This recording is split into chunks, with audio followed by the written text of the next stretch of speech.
When politicians and commentators say Russia wants this or Russia's goal is that, it's, to put it mildly, not entirely accurate. The interests of Russians elites are completely disconnected from the interests of the rest of the population. But no one really cares about that, because in a state built by Vladimir Putin, the only opinion that matters is that of their highest aristocracy. My name is Elvira Bary. I'm an author born in the USSR, and today I'll tell you about how the people who run Russia see the world.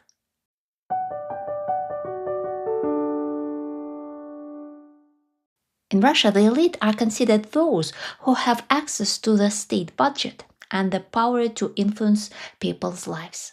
For example, a mayor is part of the elite because they control their city's property. A judge is part of the elite because by their command the police and correctional services will act. The leadership of resource companies is also considered elite because the state has entrusted them with managing the flows of oil, gas, and other natural resources. The elite also includes high-ranking officials, top employees of federal media, university rectors, state-owned enterprise leaders, and artists who can secure state resources for their projects. A separate category of the elite consists of the owners and top managers of private companies that work with the government. It's important to understand that simply being wealthy does not make someone part of the elite unless they have strong connections with the state and are embedded in an influential clan. These individuals may use money to solve their problems, but in reality, they are completely defenseless against the state if it decides to ruin them. And there are many such cases.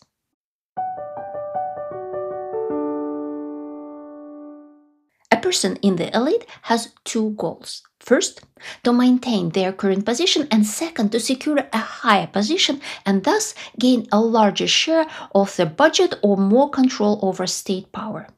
The ultimate goal of all this is career advancement and building a personal network, a clan of trusted individuals who are personally invested in your success. It's about surrounding yourself with key people and ensuring your family and loved ones are provided with wealth, prestigious housing, top-tier diplomas, and more. Before the war with the Ukraine began, the system worked like this. A person would extract money from the budget by any means necessary, improve their lifestyle, building estates, buying cars, and vacationing in places like the Maldives. The next step was to move the money abroad and invest it profitably. The reason for this is simple. In Russia, no one guarantees you property rights. If you fall out of favor, everything can be taken from you. Plus, you want your children to live, study, and work in the West. So they are sent to private schools and the best universities. With this same goal, the elite often sought second citizenship. The most prestigious citizenships were from the United States and the United Kingdom.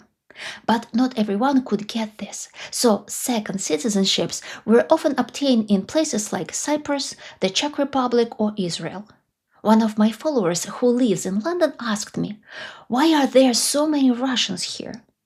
These are the children and grandchildren of Russia's elite, or the retired officials and businessmen themselves. Some established themselves in the West and started running businesses, but more often than not, the money came from a government official who earned it in Russia and sent it to his or her family. By the way, the Chinese, Iranians, Arabs, Indians, and many others use the exact same system. When the war started and sanctions were imposed on Russia, moving and legalizing money abroad became much more complicated. Moreover, Putin began cracking down on those with dual citizenship. There was a real risk of being fired or having your property seized. But, as they say in Russia, water finds its way. Capital outflows continue as they always have. A whole infrastructure has emerged that allows people to transfer money, exchange currencies, get documents, and so on.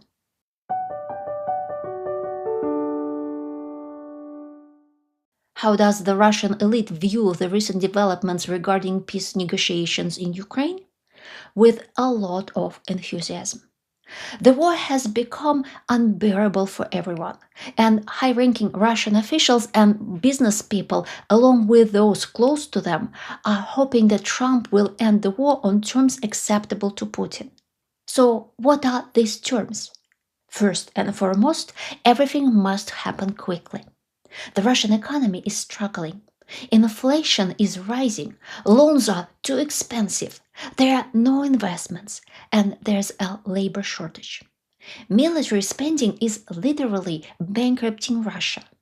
Yes, everyone pretends the budget is bottomless and that there's money for everything. But even the top officials admit that the situation is critical. Secondly, the elite really wants to return to the pre-war times, when they could make a lot of money and still enjoy life. With foreign competitors gone, many entrepreneurs in Russia are now earning much more. I have a video on my channel explaining how and why this happens. Check it out. But no one is really looking for foreign companies to return to the Russian market. Extra competitors are not needed. Moreover, much of what was left behind by Western companies has already been claimed by the federal or local elites. It's possible that some brave souls from the West might still try to re-enter the Russian market, but they are taking a huge risk. Without connections within Putin's power structure, without being part of the clans, no one will defend them if the system decides to target their business at some point. However, the standard of living for the elite has dropped, and many pleasures are now out of reach. For example, it's no longer so easy to hop on a plane and travel abroad. Now, to get to Paris, you have to fly through Turkey or Dubai. Those with money can still buy whatever they want, but the very fact that you can't simply order something online or pay for a hotel or flight with a Russian card is degrading and frustrating for the Russian elite. It feels like they have been shown the door. The frustration is even stronger because most of these people didn't vote for the war and had no influence on its start. The decision to attack was made by one person, Vladimir Putin. The rest were forced to support him because of the way power is structured in Russia. If you oppose the Tsar, you and your clan are condemned to fall from favor. The elite understands intellectually that returning to the pre-war times is impossible, but they still hope for it deep down. They don't feel guilty about what has happened, and as a result, they perceive any sanctions as unjust.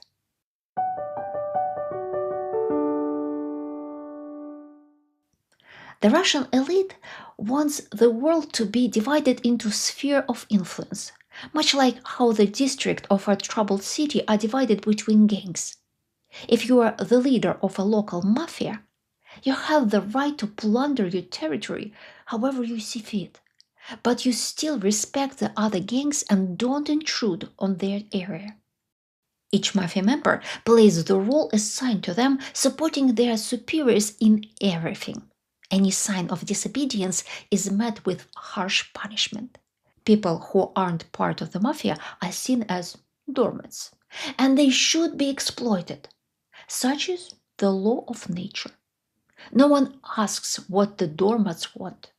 They must obey the rules set by the mafia and yield to its members in every way.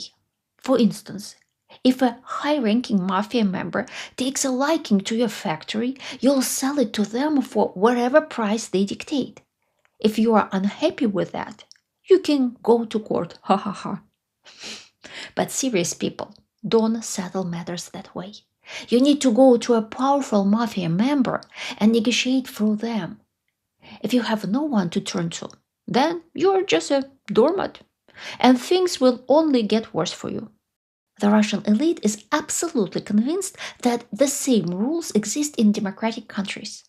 All the talk of human rights, equality before the law, and press freedom is just a fairy tale for the doormats. So, why does the West condemn Putin and his mafia? Isn't it just blunt hypocrisy and double standards? In their worldview, there are three major world powers, three strong gangs: the US, China, and Russia.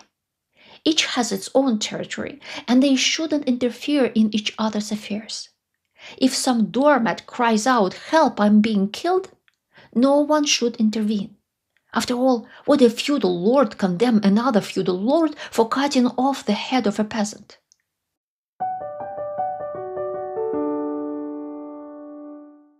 The Russian elite is marked by extreme cynicism and a lack of belief in morality and law.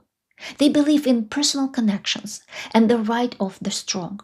They honestly don't understand why was it acceptable for NATO to bomb Iraq, but they can bomb Ukraine. Why does the West fund our opposition, yet we are not allowed to interfere in American elections? At the same time, the elite doesn't delve into details or study the history of the matter. They often express outrage over the bombing of Belgrade. Look, NATO attacked defenseless Serbs. What they don't know is what the army of the Republic of Srpska did in Srebrenica. Similarly, they lament the bitter fates of Muammar Gaddafi or Saddam Hussein, but have no knowledge of what those dictators did. And they have no interest in studying it further. No one wants to hear unsolicited history lesson if they don't align with their established beliefs. In this worldview, Ukraine is not a subject and has no agency whatsoever. The Russian elite believes that the people of Ukraine can have an opinion about the future of their country. It is Russia's sphere of influence because Ukraine was once part of the Russian Empire and later the USSR. This country can have no independence, and therefore its resistance is simply a result of America's prodding. This is a direct attack on our territory, and we must defend our rights. Europe, too, has no agency because it lacks any significant military forces and, most importantly, the will to win. The US has powerful aviation and fleets. Russia has combat experience, some stockpiles of old Soviet weapons, and hundreds of thousands of doormats ready to exchange their lives and health for $40,000. That's about how much the Ministry of Defense pays for signing a contract. Do you, dear Europeans, have such resources? Do you have anyone to send to the bloody battles? No? Then just sit down and keep quiet. The serious players will work out the territorial divisions without you, and you'll simply accept the new terms because you have no other choice.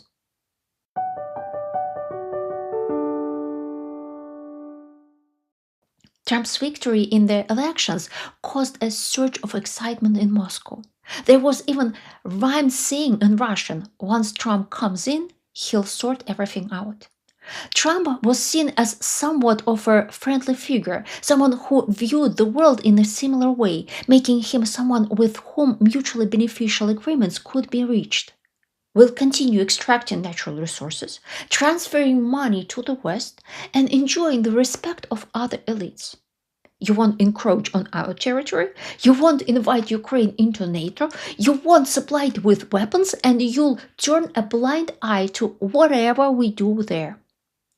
For 3 years of war, Russian propaganda relentlessly criticized America, even threatening to reduce it to radioactive ash. But now everything has changed.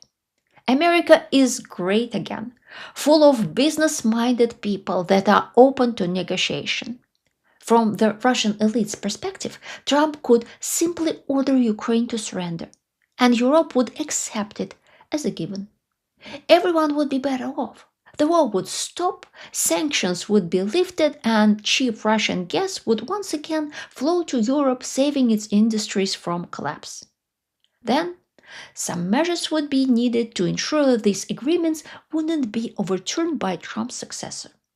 In return, Russia would pull away from China, Hey, America, since you are planning to wage trade wars with China, you need a loyal ally in the Kremlin, right? As for Ukraine, what's the point of it for you? Just hand it over to us and go in peace. To understand what the Russian elite thinks, you just need to listen to President Putin. He is absolutely convinced that the war in Ukraine happened solely because he was unjustly attacked and had his rightful territory taken away. He claims he was simply forced to defend himself. Here's a direct quote from his speech. You can't help but ask why. Why all this? For what reason? Fine, you don't want to see us as a friend and ally. But why turn us into an enemy? The only answer is that they simply don't want such a large country as Russia to be independent. But what does this independence really mean, considering that the Russian economy is entirely dependent on international trade, exporting raw materials and importing everything else? It's about the right to independently exploit Russia's natural resources and population, however they see fit.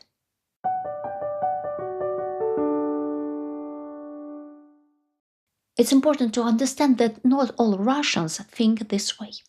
Russia is not a democracy, and the will of the people does not matter at all. Elections are a mere formality. First, because they exclude anyone who might challenge the ruling elite. And second, because the vote counting is done however they see fit. Russia is not a monolith. It is made up of several social strata, each of which is vastly different from the others. First, Russia is the elite, whose goal is to maintain power indefinitely and continue to enrich themselves. Second, Russia is the educated urban population that aligns with Western values. Their goal is to transform Russia into a state similar to Canada or the Scandinavian countries, focusing on the rule of law and the system of checks and balances.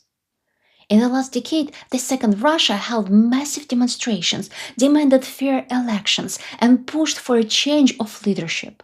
They created wonderful educational and charitable projects, learned, connected, and hoped for a beautiful Russia of the future. Its leader was Alexei Navalny. But he was killed in prison. His followers were hunted, and Second Russia fell silent, hid or left. An unarmed person who rejects violence cannot stand up to an armed police officer. Third Russia is made up of ordinary people who focus on their personal interests and don't care about politics because they genuinely believe it doesn't matter. Their goal is personal well-being under any regime. Some focus only on personal matters and refuse to talk about the war. Others declare full support for the government while hoping the war ends soon. I've seen people in social media posts expressing fear that the end of the war means the end of military orders. And how would they pay off their mortgages? Fourth Russia is the Z community.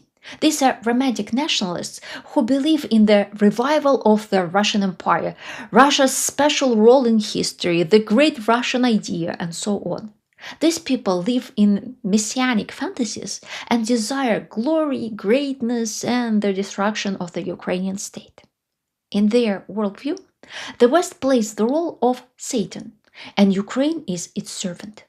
Most of them have never been to the West and don't speak foreign languages, but they need someone to blame for all their failures. So they use familiar ideological frameworks from the Soviet era.